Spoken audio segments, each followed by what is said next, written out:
ನೀವು ಮನಸ್ಸಲ್ಲಿ ಏನೇ ಅನ್ಕೊಂಡು ಬಂದು ನೀವು ಬರೋಕ್ಕಾಗಿಲ್ಲ ಅಂದರೂ ಅನ್ಕೊಂಡಿದ್ದೀನಮ್ಮ ಈ ಕೆಲಸ ತಡೆ ಆಗ್ತಾ ಇದೆ, ನನಗೆ ಮಾಡೋಕ್ಕಾಗ್ತಾ ಇಲ್ಲ, ಇದು ಮುಗೀಲಿ, ನಾನು ಖಂಡಿತ ಬರ್ತೀನಿ ಅಂದರೆ ನಿಮಗೆ ರಿಸಲ್ಟ್ ವಿತಿನ್ ಎ ವೀಕ್ ಗೊತ್ತಾಗೋಗ್ಬಿಡುತ್ತೆ ನಿಮಗೆ. ಆಮೇಲೆ ನೀವು ಏನಾದರೂ ತಪ್ಪು ಮಾಡಿದ್ರು ಹಿಂಗೆ ಅನ್ಕೊಂಡು ಬರೋಕ್ಕಾಗಿಲ್ಲ ಅಂತ ಅನ್ಕೊಳ್ಳಿ, ಅದಕ್ಕೆ ಎಷ್ಟು ಚೆನ್ನಾಗಿ ಸೂಚನೆ ಕೊಡ್ತಾಳೆ ಅಂತಂತಂದರೆ ನೀವು ಇದಕ್ಕೇನೆ ನನಗೆ ಕೆಲಸ ಆಗ್ತಾ ಇಲ್ಲ, ಇದು ಅನ್ಕೊಂಡಿದ ತಕ್ಷಣ ಆಗುತ್ತೆ ಅನ್ನೋದು ಒಂದು ನಿಮಗೆಲ್ಲ ಒಂದು ಆ ಪಾಸಿಟಿವ್ ನೋಟ್ ಗೊತ್ತಾಗೋಗ್ಬಿಡುತ್ತೆ. ಸೊ ನನ್ನ ಮಕ್ಕಳಿಗೆ ಎಲ್ಲರಿಗೂ ಗೌರ್ಮೆಂಟ್ ಕೆಲಸ ಸಿಕ್ಕೈತೆ, ಎಲ್ಲ ಆರಾಮಾಗಿದ್ದೀನಿ, ಆರೋಗ್ಯವಾಗಿದ್ದೀನಿ. ವೇದೋಕ್ತವಾಗಿ ಇಂತಹ ಯಂತ್ರಗಳನ್ನು ಮಂತ್ರಿಸಿ ಅಭಿಮಂತ್ರಿಸಿಕೊಡುವಂತು. ಈಗ ವ್ಯಾಪಾರ ವಶೀಕರಣ ಆಗಬೇಕು ಅಥವಾ ಒಂದು ಜಾಗಕ್ಕೆ ಜನರ ವಶೀಕರಣ ಆಗಬೇಕು. ಯಾವುದೋ ಒಂದು ಜಾಗದಲ್ಲಿ ಚೆನ್ನಾಗಿ ನಡೀತಾ ಇತ್ತು, ಇದ್ದಕ್ಕಿದ್ದಂಗೆ ಡಲ್ ಆಗಿಬಿಡುತ್ತದೆ.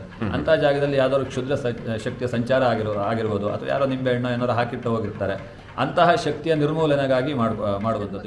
ಒಂದು ಹೆಣ್ಮಗು ಇತ್ತು, ಗಂಡು ಮಗು ಬೇಕು ಅಂತ ಕೇಳ್ಕೊಂಡೆ, ಮಗು ಆಯಿತು. ಆಮೇಲೆ ಉದ್ಯೋಗದ ಬಗ್ಗೆ ಕೇಳ್ಕೊಂಡೆ, ಉದ್ಯೋಗನೂ ಆಯಿತು. ಆಮೇಲೆ ಮಗಳಿಗೆ ನಾಳೆ ಎಲ್ಲ ನಾಡ್ದು ಮದುವೆ ಎಂಗೇಜ್ಮೆಂಟ್ ಇದೆ, ಅದ್ರ ಬಗ್ಗೆ ಕೇಳ್ಕೊಂಡೆ, ಒಳ್ಳೇದಾಗಿದೆ.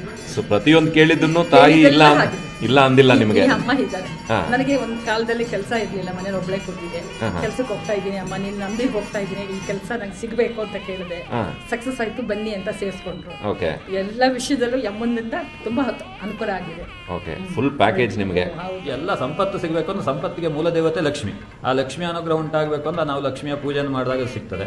ಅಂತಹ ಒಂದು ಲಕ್ಷ್ಮಿಯ ಅನುಗ್ರಹ ಶೀಘ್ರವಾಗಬೇಕು ಅಂದ್ರೆ ಇಲ್ಲಿಗೆ ಬಂದರೆ ಖಂಡಿತವಾಗಿ ಅದು ನೆರವೇರುತ್ತೆ. ಅಂದರೆ ಅಮಾವಾಸ್ಯೆ ಅನ್ನುವಂಥದ್ದು ದುರ್ಗೆಗೆ ವಿಶೇಷ. ದುರ್ಗತಿ ನಾಶಿನಿ ಅನ್ನೋದಾಗಿ ಶಾಸ್ತ್ರದಲ್ಲಿ ಹೇಳ್ತಾರೆ. ದುರ್ಗೆಯಿಂದ ನಮ್ಮ ದುರ್ಗತಿಗಳೆಲ್ಲವೂ ನಾಶವಾಗ್ತದೆ ಅಂತೆ. ಆ ದುರ್ಗಾ ಸ್ವರೂಪಿಯಾದ ಲಕ್ಷ್ಮಿಯ ಸನ್ನಿಧಿಯಲ್ಲಿ ಅಮಾವಾಸ್ಯೆ. ಸ್ನೇಹಿತರೆ, ತುಂಬ ಜನ ಕೇಳ್ತಾ ಇರ್ತೀರಾ, ಸರ್ ನಾನು ಯಾವ ದೇವಸ್ಥಾನಕ್ಕೆ ಹೋದರೆ ಒಳ್ಳೇದಾಗತ್ತೆ, ನಮ್ಗೆ ಈ ಥರ ಸಮಸ್ಯೆ ಇದೆ, ನಮ್ಗೆ ಯಾವುದಾದ್ರೂ ಒಂದು ದೇವಸ್ಥಾನ ಸಜೆಸ್ಟ್ ಮಾಡಿ, ತುಂಬ ಸಮಸ್ಯೆಗಳನ್ನು ಹೇಳ್ತಾರೆ. ಅಂಥವರಿಗೆ ಇವತ್ತು ನಾನೊಂದು ದೇವಸ್ಥಾನಕ್ಕೆ ಕರ್ಕೊಂಡು ಹೋಗ್ತಾ ಇದ್ದೀನಿ. ಬೆಂಗಳೂರಿನ ಹೃದಯ ಭಾಗದಲ್ಲಿರ್ತಕ್ಕಂಥ ಒಂದು ದೇವಸ್ಥಾನ. ಈ ದೇವಸ್ಥಾನದ ವಿಶೇಷ ಏನು ಅಂತ ಹೇಳಿದ್ರೆ, ಈ ದೇವಸ್ಥಾನಕ್ಕೆ ನೀವು ಈ ತಾಯಿ ಸನ್ನಿಧಿಗೆ ಬಂದು ನನಗಿಂತ ಕೆಲಸ ಆಗಬೇಕಮ್ಮ ಅಂತ ಹೇಳಿ ಮನಸ್ಸಲ್ಲಿ ಒಂದು ಸಂಕಲ್ಪ ಮಾಡಿ, ಆ ಸಂಕಲ್ಪ ಮಾಡಿದರೆ ತಾಯಿ 100% ಮಾಡಿಕೊಡ್ತಾಳೆ ಅಂತ ಹೇಳಿ ಬಂದಂಥ ಭಕ್ತರು ತಿಳಿಸ್ಕೊಡ್ತಾ ಇರುವಂಥದ್ದು. ಜೊತೆಗೆ ಈ ತಾಯಿಯ ಇನ್ನೊಂದು ವಿಶೇಷ ಏನು ಅಂತ ಹೇಳಿದ್ರೆ, ಇಲ್ಲಿ ತುಂಬ ಜನ ಹೇಳ್ತಾರೆ ನಮಗೆ ಏನೋ ಇದಕ್ಕಿದಂಗೆ ಏನೋ ಒಂದು ನೆಗೆಟಿವ್ ಎನರ್ಜಿ, ಯಾಕೋ ಇದಕ್ಕಿದಂಗೆ ಹುಷಾರು ತಪ್ಪದ್ವಿ, ಮನೇಲಿ ಏನೋ ಒಂಥರ ಸಮಸ್ಯೆಗಳಾಗ್ತಾ ಇದೆ ಅಂತ ಹೇಳಿದಾಗ ಈ ತಾಯಿ ಸನ್ನಿಧಾನಕ್ಕೆ ಬಂದು ಒಂದು ಮಂಗಳವಾರ ಶುಕ್ರವಾರ ದೀಪಗಳನ್ನು ಬೆಳಗುವಂಥದ್ದು, ಅದನ್ನು ಅರ್ಚಕರ ಹತ್ರ ಮಾತಾಡಿಸ್ತೀನಿ. ಬಹಳ ವಿಶೇಷವಾಗಿರುವಂಥದ್ದು. ಬೆಂಗಳೂರಿನ ಹೃದಯ ಭಾಗದಲ್ಲಿ, ಇಲ್ಲಿ ಬೆಂಗಳೂರಿನವ್ರಿಗೆ ಗೊತ್ತೇ ಇಲ್ಲ, ತುಂಬ ಜನ ಗೊತ್ತಿಲ್ಲ. ಹೇಳ್ತಾರೆ ನಾವು 25 ವರ್ಷದಿಂದ ಇದ್ದೀವಿ, ಇಲ್ಲಿಂಥ ದೇವಸ್ಥಾನ ಇದೆ ಅಂತಲೇ ಗೊತ್ತಿಲ್ಲ ಅಂತ ಹೇಳುವಂಥವ್ರು ಇದ್ದಾರೆ. ಹಾಗೆ ಎಲ್ಲದಕ್ಕಿಂತ ಮತ್ತೊಂದು ವಿಶೇಷ ಅಂತ ಹೇಳಿದ್ರೆ ಯಂತ್ರಗಳನ್ನು ಕೊಡ್ತಾರೆ. ಇಲ್ಲಿ ಯಂತ್ರಗಳನ್ನು ವಶೀಕರಣ ಅಂತ ಹೇಳಿದ್ರೆ ನೀವು ನೋಡ್ತಕ್ಕಂಥ ವಶೀಕರಣ ಅಲ್ಲ, ಇದು ನಮ್ಮ ಪರಂಪರೆ, ನಮ್ಮ ಸನಾತನ ಧರ್ಮದಿಂದ ಬಂದಿರತಕ್ಕಂಥ, ನಮ್ಮ ಋಷಿ ಮುನಿಗಳಿಂದ ಬಂದಿರತಕ್ಕಂಥ ಪರಂಪರೆಯಿಂದ ಮಾಡಿ ಯಂತ್ರಕ್ಕೆ ಒಂದು ಶಕ್ತಿಯನ್ನು ಮಾಡಿ ಕೊಡುವಂಥದ್ದು. ಇವಾಗ ವ್ಯಾಪಾರ ವೃದ್ಧಿ ಆಗ್ತಾ ಇಲ್ಲ, ಸೊ ವ್ಯಾಪಾರ ಲಾಸ್ ಆಗೋಯ್ತು, ಇಲ್ಲ ಚೆನ್ನಾಗಿ ನಡೀತಾ ಇರೋಂಥದ್ದು ಒಂದು ವ್ಯಾಪಾರ ಇದಕ್ಕೆ ಕುಗ್ಗೋಯ್ತು, ಇಲ್ಲ ಜನ ಬರ್ತಾ ಇಲ್ಲ, ಹಾಗೆ ಮನೆಯಲ್ಲಿ ಏನೋ ಒಂಥರ ಅಶಾಂತಿ ಇದೆ. ಸೊ ಅದಕ್ಕೆ ಇಲ್ಲಿ ಯಂತ್ರಕ್ಕೆ ಒಂದು ಶಕ್ತಿಯನ್ನು ತುಂಬಿ ಆ ಯಂತ್ರವನ್ನು ಕೊಡುವಂಥದ್ದು ಬಹಳ ವಿಶೇಷ. ಸ್ನೇಹಿತರೆ, ನಾನಿವತ್ತು ಬಂದಿದ್ದೀನಿ ಚಕ್ರಾನ್ವಿತ ಅಂಬಿಕಾ ಮಹಾಲಕ್ಷ್ಮಿ ದೇವಸ್ಥಾನ. ಹರಿಹರರ ಸಂಗಮ ಅಂತ ಏನು ಹೇಳ್ತೀವಿ, ಅದೇ ಥರ ಬಹಳ ವಿಶೇಷವಾಗಿರ್ತಕ್ಕಂಥದ್ದು ಅಂಬಿಕಾ ಮತ್ತು ಮಹಾಲಕ್ಷ್ಮಿಯ ಸಾನ್ನಿಧ್ಯ ಇರ್ತಕ್ಕಂಥ ಒಂದು ಜಾಗ. ಇಲ್ಲಿ ನಡೆಯುವಂಥ ಪೂಜೆಗಳೇ ಬಹಳ ವಿಶೇಷ. ಇಲ್ಲಿ ಪ್ರತಿ ಅಮಾವಾಸ್ಯೆ ಹುಣ್ಣಿಮೆಯಲ್ಲಿ ನಡೆಯುವಂಥ ಪೂಜೆ ಲಕ್ಷ್ಮೀ ಸುದರ್ಶನ ಹೋಮ ಏನು ನಡೆಯುತ್ತೆ, ಆ ಸುದರ್ಶನ ಹೋಮದ ಪೂರ್ಣಫಲ ಅವ್ರಿಗೆ ಸಿಗಲಿ ಅಂತ ಹೇಳಿ ಪ್ರತಿಯೊಬ್ಬರ ಕೈಯಲ್ಲೂ ಯಾರ್ಯಾರು ಪೂಜೆ ಕೊಟ್ಟಿರ್ತಾರೆ ಅವ್ರ ಕೈಯಲ್ಲಿ ಪ್ರತಿಯೊಬ್ಬರ ಕೈಯಲ್ಲೂ ಪೂರ್ಣಾಹುತಿಗೆ ಪೂರ್ಣಫಲವನ್ನು ಸಮರ್ಪಣೆಯನ್ನು ಮಾಡಿಸ್ತಾರೆ. ಬಹಳ ವಿಶೇಷವಾಗಿರ್ತಕ್ಕಂಥದ್ದು ನಾನು ತುಂಬ ಹೇಳ್ತಾ ಇದ್ದೀನಿ. ಶ್ರೀನಗರ ಕಾಳಿದಾಸ ಬಡಾವಣೆ 2ನೇ A ಕ್ರಾಸ್. ಇಲ್ಲಿ ಸುತ್ತ ಇಲ್ಲಿ ಹೆಂಗೆ ಅಂತ ಹೇಳಿದ್ರೆ, ಈ ಕಡೆ ನಾಯಂಡಹಳ್ಳಿಗೆ ಬರ್ತೀರಾ, ನಾಯಂಡಹಳ್ಳಿಯಿಂದ 2 ಕಿಲೋಮೀಟರ್ ಆಗುತ್ತೆ. ಈ ಕಡೆ ನ್ಯಾಷನಲ್ ಕಾಲೇಜ್ ಕಡೆಗೆ ಬರ್ತೀರಾ 2 ಕಿಲೋಮೀಟರ್ ಆಗುತ್ತೆ. ಈ ಕಡೆ ಸ್ಯಾಟಲೈಟ್ ಬಸ್ ಸ್ಟಾಪಿಗೆ ಬರ್ತೀರಾ 1 ಕಿಲೋಮೀಟರ್ ಆಗುತ್ತೆ. ತುಂಬ ಜನ ಬೆಂಗಳೂರಿನಲ್ಲಿರೋರ್ಗೆ ಎಲ್ಲ ಕಡೆ ಓಡಾಡ್ತೀರಾ, ಎಲ್ಲ ಕ್ಷೇತ್ರಗಳಿಗೆ ಓಡಾಡ್ತೀರಾ. ಬನ್ನಿ ಈ ಕ್ಷೇತ್ರಕ್ಕೆ ಒಂದ್ಸಾರಿ ಬನ್ನಿ. ಈ ಕ್ಷೇತ್ರದ ಸಂಪೂರ್ಣ ಮಾಹಿತಿಯನ್ನು ನಾನು ಇಲ್ಲಿ ಭಟ್ರ ಹತ್ರ ಮಾತಾಡಿಸ್ತೀನಿ. ಪ್ರತಿಯೊಂದು ಮಾಹಿತಿಯನ್ನು ಕೊಡ್ತೀನಿ. ವಿಡಿಯೋನ ಕೊನೆವರೆಗೂ ನೋಡಿದ್ರೆ ಪ್ರತಿಯೊಂದು ಮಾಹಿತಿ ಸಿಗುತ್ತೆ ನಿಮಗೆ. ಹಾಗೆ ಸ್ಕ್ರೀನ್ ಮೇಲೆ ದೇವಸ್ಥಾನ ನಂಬರ್ ಹಾಕಿರ್ತೀನಿ, ಡಿಸ್ಕ್ರಿಪ್ಷನಲ್ಲಿ ದೇವಸ್ಥಾನದ ಅಡ್ರೆಸ್ಸು, ನಂಬರು, ಲೊಕೇಶನ್ ಪ್ರತಿಯೊಂದು ಮೆನ್ಷನ್ ಮಾಡಿರ್ತೀನಿ. ತಾಳ್ಮೆಯಿಂದ ನೋಡಿದರೆ ನಿಮ್ಮ ಸಮಸ್ಯೆಗಳಿಗೆ ಒಂದು ಪರಿಹಾರ ಕೊಡುವಂಥ ಒಂದು ತಾಯಿ ಇಲ್ಲಿದೆ, ಚಕ್ರಾನ್ವಿತ ಅಂಬಿಕಾ ಮಹಾಲಕ್ಷ್ಮಿ ತಾಯಿ. ಸೊ ಬನ್ನಿ ನಮ್ಮ ವಿಡಿಯೋನ ಮುಂದುವರ್ಸೋಣ. ಭಟ್ರನ್ನ ಮಾತಾಡಿಸ್ತೀನಿ, ಬಂದಂಥ ಭಕ್ತರನ್ನ ಮಾತಾಡಿಸ್ತೀನಿ. ಬಂದಂಥ ಭಕ್ತರನ್ನ ಮಾತಾಡಿಸಿ ಸಾಕಷ್ಟು ಮಾಹಿತಿಯನ್ನು ಕೊಡ್ತೀನಿ. ಬನ್ನಿ, ಆ ತಾಯಿ ಪ್ರತಿಯೊಬ್ಬರಿಗೂ, ಈ ವಿಡಿಯೋ ನೋಡ್ತಾ ಇರೋರಿಗೆ ಪ್ರತಿಯೊಬ್ಬರಿಗೂ ಒಳ್ಳೇದು ಮಾಡಲಿ, ಅವ್ರವ್ರ ಸಮಸ್ಯೆ ಏನಿದೆ ಪ್ರತಿಯೊಂದನ್ನು ದೂರ ಮಾಡಲಿ ಅಂತ ಹೇಳ್ತಾ ತಾಯಿಯಲ್ಲಿ ಪ್ರಾರ್ಥನೆ ಮಾಡ್ತಾ ವಿಡಿಯೋನ ಮುಂದುವರ್ಸೋಣ. ಚಕ್ರಾನ್ವಿತ ಅಂಬಿಕಾ ಮಹಾಲಕ್ಷ್ಮಿ ದೇವಸ್ಥಾನ, ಈ ತಾಯಿ ವಿಶೇಷ ಏನೋ ಸಂಪೂರ್ಣವಾಗಿ ತಿಳಿಸ್ಕೊಡಿ. ಇದು ಚಕ್ರಾನ್ವಿತ ಅಂಬಿಕಾ ಮಹಾಲಕ್ಷ್ಮಿ ದೇವಸ್ಥಾನ ಅನ್ನುವಂಥದ್ದು ಅಂಬಿಕೆ ಮತ್ತು ಮಹಾಲಕ್ಷ್ಮಿಯರ ಸಂಗಮ. ಅಂದರೆ ಹರ ಮತ್ತು ಹರಿಯ ಶಕ್ತಿ ಒಂದಾಗಿರುವಂಥದ್ದು ಒಂದು ವಿಶೇಷ. ಹೇಗೆ ಹರಗೆ ಅಂಬಿಕಾ ಬೇಕೋ, ಲಕ್ಷ್ಮಿ ಒಂದು ಹರಿಗೆ ಒಂದು ಶಕ್ತಿ. ಅವು ಎರಡರ ಶಕ್ತಿಯ ಸಂಗಮ ಇಲ್ಲಿ ಅಂಬಿಕಾ ಮಹಾಲಕ್ಷ್ಮಿ ಅನ್ನುವಂಥದ್ದು ವಿಶೇಷ. ಅದರೊಟ್ಟಿಗೆ ಶ್ರೀಚಕ್ರದ ಜೊತೆಗೆ ಈ ಲಕ್ಷ್ಮಿ ಸ್ಥಾಪನೆ ಆಗಿರುವಂಥದ್ದು. ಇಲ್ಲಿ ವಿಶೇಷ ಅಂದರೆ ಇಲ್ಲಿ ಬಂದಿರತಕ್ಕಂಥವರಿಗೆ ಈ ಮಾಟ ಮಂತ್ರ ಪ್ರಯೋಗ ಆಗಿರುವಂಥದ್ದು ಅಥವಾ ದೃಷ್ಟಿದೋಷ ಆಗಿರುವಂಥದ್ದು ಅಥವಾ ಈ ಸ್ಮಶಾನದ ಗಾಳಿ ಅಂತ ಹೇಳ್ತಾರೆ. ಈ ಹಿರಿಯರೆಲ್ಲ ಹೇಳೋರು ಸ್ಮಶಾನದ ಗಾಳಿ ತಾಗಿರಬೇಕು, ಅದಕ್ಕೆ ಒಂದು ತುಂಬ ವೀಕ್ ಆಗೋದು ಅಥವಾ ಯಾವುದೋ ಒಂದು ಅನಾರೋಗ್ಯ ಕಾಡ್ಬಿಡ್ತು, ಡಾಕ್ಟರ್ಸ್ ಎಲ್ಲ ಹೋಗ್ತಾರೆ, ಅವರಿಗೆ ಅಲ್ಲಿ ಚಿಕಿತ್ಸೆ ಸಿಗೋದಿಲ್ಲ, ಏನು ಮಾಡೋದು ಅದು ತಾಗೋದಿಲ್ಲ.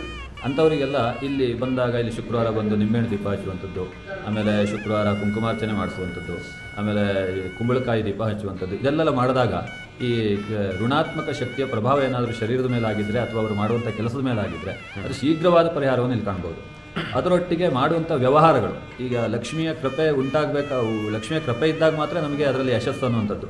ಈಗ ಹಣ ಆಗಬೇಕು ಅಥವಾ ಯಾವುದೋ ಒಂದು ಸಂಪತ್ತು ನಮಗೆ ಸಿಗಬೇಕು ಅಂದರೆ ಲಕ್ಷ್ಮಿಯ ಕೃಪೆ ಉಂಟಾಗಬೇಕು. ಈ ಹಣ ಒಂದೇ ಸಂಪತ್ತಲ್ಲ, ಆರೋಗ್ಯವೂ ಒಂದು ಸಂಪತ್ತು, ಒಂದು ಒಳ್ಳೆ ನಮಗೆ ಒಂದು ಜನರು ಸಿಗಬೇಕು ಅಂದ್ರೆ ಸಂಪತ್ತು, ಈ ಎಲ್ಲ ಸಂಪತ್ತು ಸಿಗಬೇಕು ಅಂದ್ರೆ ಸಂಪತ್ತಿಗೆ ಮೂಲ ದೇವತೆ ಲಕ್ಷ್ಮಿ.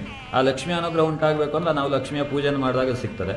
ಅಂತಹ ಒಂದು ಲಕ್ಷ್ಮಿಯ ಅನುಗ್ರಹ ಶೀಘ್ರವಾಗಬೇಕು ಅಂದರೆ ಇಲ್ಲಿಗೆ ಬಂದರೆ ಖಂಡಿತವಾಗಿ ಅದು ನೆರವೇರುತ್ತೆ. ಹಲವಾರು ಜನ ರಾಜಕಾರಣಿಗಳು ಬಂದು ಅವರವರ ಸಮಸ್ಯೆಗಳು ತಿಳಿಸ್ಕೊಂಡವರು ಇದ್ದಾರೆ. ಮತ್ತು ಕಲಾವಿದರಿಗೆ ಕೆಲವೊಂದಷ್ಟು ಸಲ ತುಂಬ ಅವಕಾಶ ಇರ್ತದೆ, ಕೆಲವೊಂದು ಸಲ ಅವಕಾಶನೇ ಇರೋದಿಲ್ಲ. ಅಂಥ ಕಲಾವಿದರು ಕೂಡ ಇಲ್ಲಿ ಬಂದವರು ಬರ್ತಾ ಇದ್ದಾರೆ. ಈ ಕೆಲವೊಂದಷ್ಟು ನಾವು ಹೆಸರು ಹೇಳಬಾರ್ದು, ಯಾಕಂದ್ರೆ ಅವರು ಪಬ್ಲಿಕ್ ಜೀವನದಲ್ಲಿ ಇರೋದ್ರಿಂದ ಅವ್ರ ಹೆಸರನ್ನು ನಾವು ಹೇಳಕ್ಕಾಗಲ್ಲ. ರಾಜಕಾರಣಿಗಳು ಬರ್ತಾರೆ, ಆಮೇಲೆ ಕಲಾವಿದರು ಬರ್ತಾರೆ, ಆಮೇಲೆ ರಿಯಲ್ ಎಸ್ಟೇಟ್ ಅವರು, ಈಗ ಭೂಮಿಗೆ ಸಂಬಂಧಪಟ್ಟಿರ್ತಕ್ಕಂಥ ಸಮಸ್ಯೆಗಳಿದ್ದವರು ಕೂಡ ಇಲ್ಲಿ ಬರ್ತಾರೆ. ಇಲ್ಲಿ ವಿಶೇಷ ಅಂದರೆ ಹುಣ್ಣಿಮೆ ದಿನ ನಡೆಯುವಂತಹ ಒಂದು ಸುದರ್ಶನ ಹೋಮ, ಲಕ್ಷ್ಮೀ ಸುದರ್ಶನ ಹೋಮ, ಶ್ರೀಚಕ್ರಾಭಿಷೇಕ ಮತ್ತು ಸತ್ಯನಾರಾಯಣ ಪೂಜೆ. ಲಕ್ಷ್ಮಿಯ ಸನ್ನಿಧಾನದಲ್ಲಿ ನಾರಾಯಣನ ಪೂಜೆ ಆಗುವಂಥದ್ದು ಇದೆಯಲ್ಲ, ಇದು ಬೆಂಗಳೂರಲ್ಲಿ ಎಲ್ಲ ಕಡೆಯಲ್ಲೂ ಆಗಲ್ಲ. ಅಂದರೆ ಎಲ್ಲ ದೇವಸ್ಥಾನದಲ್ಲೂ ಸತ್ಯನಾರಾಯಣ ಪೂಜೆ ನಡೆಯುತ್ತದೆ, ಆದರೆ ಆ ಮಹಾಲಕ್ಷ್ಮಿಯ ಸನ್ನಿಧಿಯಲ್ಲಿ ನಡೆಯುವಂಥದ್ದು ವಿಶೇಷ ಅನ್ನುವಂಥದ್ದು ಇಲ್ಲಿ ನಡೀತದೆ. ಅಂತಹ ಈ ಸತ್ಯನಾರಾಯಣ ಪೂಜೆ, ಶ್ರೀಚಕ್ರ ಪೂಜೆ ಮತ್ತು ಹೋಮ, ಲಕ್ಷ್ಮೀ ಸುದರ್ಶನ ಹೋಮ, ಇದು ಮೂರೂ ಕೂಡ ಒಂದು ವಿಶೇಷವಾದಂಥ ಪೂಜೆಯಲ್ಲಿ ಮಾಡ್ತಾ ಇದ್ದೇವೆ. ಇದರಿಂದ ತುಂಬ ಜನ ಅದರ ಉಪಯೋಗವನ್ನು ಪಡೆದಿದ್ದಾರೆ. ಈ ಕೆಲವೊಬ್ಬರು ಇಲ್ಲಿ ಬರ್ಲಿಕ್ಕೆ ಆಗೋದಿಲ್ಲ ಅನ್ನೋರು ಫೋನ್ ಮುಖಾಂತರ ಅವರ ಹೆಸರನ್ನು ಕೊಟ್ಟು ಆ ದುಡ್ಡನ್ನು ಕಳಿಸ್ತಾರೆ. ಅವ್ರ ಹೆಸರಲ್ಲಿ ಇಲ್ಲಿ ಪೂಜೆ ಆಗುತ್ತೆ, ಅವರಿಗೆ ಪೂಜೆಯ ವಿಡಿಯೋ ಬೇಕು ಅಂದರೆ ಕಳಿಸ್ಕೊಡ್ತೇವೆ, ಇಲ್ಲಾಂದರೆ ಪೂಜೆಯ ಪ್ರಸಾದ ಅಂತ ಅವ್ರಿಗೆ ತಲುಪೋ ವ್ಯವಸ್ಥೆಯನ್ನು ಮಾಡ್ತೇವೆ. ಇಲ್ಲಿ ಬೆಂಗಳೂರೊಂದೇ ಅಲ್ಲ, ಚಿತ್ರದುರ್ಗದಿಂದ ಮಾಡಿಸ್ತಾ ಇದ್ದಾರೆ. ಇವತ್ತು ಚಿತ್ರದುರ್ಗ, ತುಮಕೂರು, ಆಮೇಲೆ ಬಾಂಬೆಯಿಂದ ಮಾಡಿಸಿದವರು ಇದ್ದಾರೆ. ಅಂದರೆ ಹೊರ ರಾಜ್ಯದಿಂದ, ಹೊರ ಜಿಲ್ಲೆಗಳಿಂದಲೂ ಇಲ್ಲಿ ಮಾಡಿಸ್ತಾ ಇದ್ದಾರೆ. ಅಂದರೆ ತಿಳಿದವರೆಲ್ಲ, ಗೊತ್ತಾದವರು, ಈ ಶಕ್ತಿಯ ದೇವಸ್ಥಾನ ಶಕ್ತಿ ಗೊತ್ತಾದವರೆಲ್ಲ ಪೂಜೆ ಮಾಡಿಸ್ತಾ ಇದ್ದಾರೆ. ಇದು ಹುಣ್ಣಿಮೆಯ ದಿನ ವಿಶೇಷ. ಅಮಾವಾಸ್ಯ ದಿನ ಒಂದು ಅಮಾವಾಸ್ಯದಲ್ಲಿ ದುರ್ಗಾದೀಪ ನಮಸ್ಕಾರ ಇರ್ತದೆ, ಆಮೇಲೆ ಒಂದು ಅಮಾವಾಸ್ಯೆಯಲ್ಲಿ ಪ್ರತ್ಯಂಗಿರ ಹೋಮ ಅಂತ ಇರ್ತದೆ. ಹಾಗೆ ದುರ್ಗೆಗೆ ಸಂಬಂಧಪಟ್ಟಿರ್ತಕ್ಕಂಗೆ, ಯಾಕಂದರೆ ಅಮಾವಾಸ್ಯೆ ಅನ್ನುವಂಥದ್ದು ದುರ್ಗೆಗೆ ವಿಶೇಷ. ದುರ್ಗತಿ ನಾಶಿನಿ ಅನ್ನೋದಾಗಿ ಶಾಸ್ತ್ರದಲ್ಲಿ ಹೇಳ್ತಾರೆ. ದುರ್ಗೆಯಿಂದ ನಮ್ಮ ದುರ್ಗತಿಗಳೆಲ್ಲವೂ ನಾಶವಾಗ್ತದೆ ಅಂತೆ. ಆ ದುರ್ಗಾ ಸ್ವರೂಪಿಯಾದ ಲಕ್ಷ್ಮಿಯ ಸನ್ನಿಧಿಯಲ್ಲಿ ಅಮಾವಾಸ್ಯೆ ದಿನ ದುರ್ಗೆಗೆ ಸಂಬಂಧಪಟ್ಟಿರ್ತಕ್ಕೆ ಒಂದೊಂದು ಹೋಮಗಳು, ಪೂಜೆಗಳು ನಡೀತಾ ಇರ್ತದೆ. ಅದನ್ನು ಮೊದಲೇ ನೀವು ವಿಚಾರ ಮಾಡಿಕೊಂಡ್ರೆ ನಾವು ಇಂಥ ಅಮಾವಾಸ್ಯೆಗೆ ಇಂಥದ್ದು ಪೂಜೆ ನಡೀತಾ ಇದೆ ಅಂತ ನಾವು ಹೇಳಿದಷ್ಟು ಶಾಂತಿಗಳನ್ನ ಮಾಡಲಿಕ್ಕೆ ಅವ್ರ ಮನೆಯಲ್ಲಿ ಜಾಗ ಇರೋದಿಲ್ಲ. ಅವರಿಗೆ ದೇವಸ್ಥಾನದಲ್ಲೇ ನಾವು ಪೂಜೆಗಳನ್ನು, ಶಾಂತಿಗಳನ್ನು ಅಥವಾ ಗಣಹೋಮನೋ, ದುರ್ಗಾ ಸಪ್ತಶತಿ ಪಾರಾಯಣ ಅಥವಾ ಚಂಡಿ ಹೋಮ, ಇದು ಯಾವುದೇ ಮನಸ್ಸಿನಲ್ಲಿ ಸಂಕಲ್ಪ ಇದ್ರೂ ಕೂಡ ಅವರಿಗೆ ಜಾಗದ ಅಭಾವ ಇದ್ದಲ್ಲಿ ಅವರು ಇಲ್ಲೇ ಬಂದು ಮಾಡ್ಕೊಳ್ಬೋದು. ಇಲ್ಲಿ ಎಲ್ಲ ವ್ಯವಸ್ಥೆನೂ ಇದೆ. ಇಲ್ಲಿ ಒಂದು ರೂಮನ್ನು ಕೊಡ್ತೇವೆ ಅವರಿಗೆ, ಅವರು ಸ್ಟೇ ಆಗ್ತಾರೆ ಅಂದರೆ ಅವ್ರಿಗೆ ಮನೆ ವ್ಯವಸ್ಥೆ ಇದೆ. ಹಾಗಿದ್ದೆಲ್ಲ ಸಂಪೂರ್ಣ ವ್ಯವಸ್ಥೆ ಇದೆ. ದೇವಸ್ಥಾನದಿಂದ ಜನರಿಗೆ ಉಪಯೋಗವಾಗುವಂಥ ಕೆಲಸ ಕೂಡ ಇಲ್ಲಿ ದೇವಸ್ಥಾನದಿಂದ ಮಾಡ್ತಾ ಇದ್ದೇವೆ. ಹಾಗೆ ಅದರೊಟ್ಟಿಗೆ ಜನಗಳಿಗೆ ಈಗ ಯಾವುದಾದ್ರೂ ದೋಷ ಇದ್ದಲ್ಲಿ ಅಥವಾ ಸರ್ವಜನ ವಶೀಕರಣ ಯಂತ್ರಗಳು, ಈ ತಾಮ್ರದ ಶೀಟಿನಲ್ಲಿ ಯಂತ್ರವನ್ನು ಬರೆಯುವಂಥದ್ದು, ತುಂಬ ಹಳೆ ಋಷಿ ಪರಂಪರೆಯಿಂದ ಬಂದಿರುವಂಥದ್ದು ಈ ಯಂತ್ರ ಬರೆಯೋದಲ್ಲ. ಇಲ್ಲ, ಆ ಯಂತ್ರವನ್ನು ಬರೆದು ಅಭಿಮಂತ್ರಣೆ ಮಾಡಿ ಕೊಡ್ತಾ ಇದ್ದೇವೆ. ಅದು ತುಂಬ ಜನರಿಗೆ ಸಾಕಷ್ಟು ಉಪಯೋಗವಾಗಿದೆ. ಅವರು ನಮಗೆ ಇಂಥ ಸಮಸ್ಯೆ ಇದೆ ಅಂದರೆ ಅದನ್ನು ನಾವು ಮಾಡಿಕೊಡ್ತೇವೆ. ಅದರೊಟ್ಟಿಗೆ ಜಾತಕದ ಫಲ ವಿಮರ್ಶೆಯನ್ನು ಮಾಡ್ತೇವೆ. ಇಲ್ಲೇ ಶಾಸ್ತ್ರವನ್ನು ಕೇಳ್ಬೋದು, ಕವಡೆ ಮೂಲಕ ಶಾಸ್ತ್ರವನ್ನು ಹೇಳುವಂಥದ್ದು ಇದೆ, ಆಮೇಲೆ ಜಾತಕದ ಮೂಲಕ ಹೇಳುವಂಥದ್ದಿದೆ, ತಾಂಬೂಲ ಪ್ರಶ್ನೆಯಲ್ಲಿ ಹೇಳುವಂಥದ್ದಿದೆ. ಅದನ್ನೆಲ್ಲ ಮೊದಲೇ ಫೋನಲ್ಲಿ, ದೂರವಾಣಿಯಲ್ಲಿ ನಮ್ಮನ್ನು ಭೇಟಿಯಾಗಿ ಮಾತಾಡಿಕೊಂಡು ಅವ್ರು ಇಂಥ ದಿನ ಬರ್ಬೋದು ಅಂತ ಆ ದಿನ ಮಾಡಿಸ್ಕೊಳ್ಬೋದು. ಇದು ತಾಮ್ರದ ಒಂದು ಶೀಟ್ನಲ್ಲಿ ತಯಾರಾಗಿರುವ ಯಂತ್ರ. ಇಲ್ಲಿ ಯಂತ್ರವನ್ನು ಬರೆಯುವಂಥದ್ದು ಅಥವಾ ಯಂತ್ರವನ್ನು ರೆಡಿಯಾಗಿರೋ ಯಂತ್ರವನ್ನು ನಾವು ಅಭಿಮಂತ್ರಣೆ ಮಾಡಿಕೊಡುವಂಥದ್ದು. ಹೇಗೆ ವ್ಯಾಪಾರದಲ್ಲಿ ವಶೀಕರಣ ಆಗಬೇಕು. ಈಗ ನಮ್ಮ ದೇವಸ್ಥಾನದಲ್ಲಿ ಯಾವುದೇ ತಂತ್ರೋಕ್ತ ವಿದ್ಯೆ ಇಲ್ಲ. ಇಲ್ಲಿ ಎಲ್ಲವೂ ಕೂಡ ವೇದೋಕ್ತ ಮತ್ತು ಶಾಸ್ತ್ರೋಕ್ತ. ಇಲ್ಲಿ ಋಷಿಗಳು ನಮಗೆ ಏನು ಹೇಳಿದ್ದಾರೋ ಅದನ್ನು ನಾವು ನಡೆಸ್ಕೊಂಡು ಹೋಗುವಂಥದ್ದು. ಇಲ್ಲಿ ಯಾವುದೇ ಈ ಕೇರಳದ ಶಕ್ತಿನೋ ಅಥವಾ ಯಾವುದೋ ಮಾಟ ಮಂತ್ರದ ಶಕ್ತಿಯಿಂದ ನಾವು ಮಾಡುವಂಥದ್ದಲ್ಲ. ಇಲ್ಲಿ ಕೇವಲ ವೇದೋಕ್ತವಾಗಿ ಏನು ನಮಗೆ ಋಷಿಮುನಿಗಳು ಹಿಂದಿನ ಇತಿಹಾಸ ಇದೆಯೋ ಅದನ್ನು ಆ ವಿದ್ಯೆಯಲ್ಲಿ ನಾವು ಮಾಡುವಂಥದ್ದು. ಇದಕ್ಕೆ ವೇದೋಕ್ತವಾಗಿ ಇಂತಹ ಯಂತ್ರಗಳನ್ನು ಮಂತ್ರಿಸಿ ಅಭಿಮಂತ್ರಿಸಿಕೊಡುವಂಥದ್ದು. ಈಗ ವ್ಯಾಪಾರ ವಶೀಕರಣ ಆಗಬೇಕು ಅಥವಾ ಒಂದು ಜಾಗಕ್ಕೆ ಜನರ ವಶೀಕರಣ ಆಗಬೇಕು. ವಶೀಕರಣ ಅಂದರೆ ಯಾವುದೋ ಒಂದು ಅಂಗಡಿ ಇದೆ, ಅಲ್ಲಿ ಜನರೇ ಬರ್ತಾ ಇಲ್ಲ, ಜನ ಬಂದ್ರೆ ಮಾತ್ರ ಅಂಗಡಿ ವೃದ್ಧಿ ಆಗುತ್ತೆ, ಬಿಟ್ಟರೆ ಅಲ್ಲಿ ಜನ ಬಂದಿಲ್ಲ ಅಂದ್ರೆ ಏನಾಗಲ್ಲ. ಸೊ ಹಾಗೆ ಅಂಗಡಿ, ಶಾಲೆ ಅಥವಾ ಯಾವುದಾದ್ರೂ ಇದು ವ್ಯಾಪಾರೋದ್ಯಮ ಸ್ಥಳಗಳು, ಇವೆಲ್ಲವೂ ಕೂಡ ಜನರ ವಶೀಕರಣ ಆಗುತ್ತೆ. ಹಾಗೆ ಅಂತಹ ವಶೀಕರಣ ಮಾಡಲಿಕ್ಕೆ ಇಂಥ ಯಂತ್ರಗಳನ್ನು ಬಳಸುವಂಥದ್ದು. ಅಥವಾ ಕ್ಷುದ್ರ ಶಕ್ತಿಯ ಸಂಚಾರ ಆಗುವಂಥದ್ದು. ಯಾವುದೋ ಒಂದು ಜಾಗದಲ್ಲಿ ಚೆನ್ನಾಗಿ ನಡೀತಾ ಇತ್ತು, ಇದ್ದಕ್ಕಿದ್ದಂಗೆ ಡಲ್ ಆಗಿಬಿಡುತ್ತದೆ. ಅಂಥ ಜಾಗದಲ್ಲಿ ಯಾವುದಾದ್ರು ಕ್ಷುದ್ರ ಶಕ್ತಿಯ ಸಂಚಾರ ಆಗಿರ್ಬೋದು, ಅಥವಾ ಯಾರೋ ನಿಂಬೆ ಹಣ್ಣು ಏನಾದ್ರು ಹಾಕಿಟ್ಟು ಹೋಗಿರ್ತಾರೆ, ಅಂತಹ ಶಕ್ತಿಯ ನಿರ್ಮೂಲನೆಗಾಗಿ ಮಾಡುವಂಥದ್ದು ಈ ಸುದರ್ಶನ ಉಚ್ಚಾಟನೆ ಮಂತ್ರ ಇವೆಲ್ಲವೂ ಸೇರಿ ಅಭಿಮಂತ್ರಣೆ ಮಾಡಿದಾಗ ಆ ಶಕ್ತಿ ಎಲ್ಲ ನಿರ್ನಾಮವಾಗ್ತದೆ ಅಂತ. ಹಾಗೆ ಇಲ್ಲ ಅಂದರೆ ಯಾರೋ ದಾಂಪತ್ಯದಲ್ಲಿ ಕಲಹ ಬಂದಿರ್ತದೆ, ಗಂಡಗೆ ಹೆಂಡತಿ ನೋಡ್ರಾಗಲ್ಲ, ಹೆಂಡತಿ ಗಂಡ ನೋಡ್ರಾಗಲ್ಲ, ಅಥವಾ ಅವರವರ ವೈಮನಸ್ಸು ಇರ್ತದೆ, ಅದಕ್ಕೆ ಐಕ್ಯಮತ್ಯ ಸೂಕ್ತದಿಂದ ಅವರಿಗೆ ಯಂತ್ರವನ್ನು ಮಾಡ್ಕೊಳ್ತೀವಿ. ಹೀಗೆ ಎಲ್ಲ ಸಮಸ್ಯೆಗಳಿಗೂ ಯಂತ್ರದ ಮೂಲಕ ಕೂಡ ನಾವು ಪರಿಹಾರವನ್ನು ಕೊಡುವಂಥ ಒಂದು ಕೆಲಸವನ್ನು ಮಾಡಿಕೊಡ್ತಾ ಇದ್ದೇವೆ. ಬಿಟ್ಟರೆ ನಾನು ವಿಶೇಷವಾಗಿ ನೋಡಿದ್ದು ಅಂತ ಹೇಳಿದ್ರೆ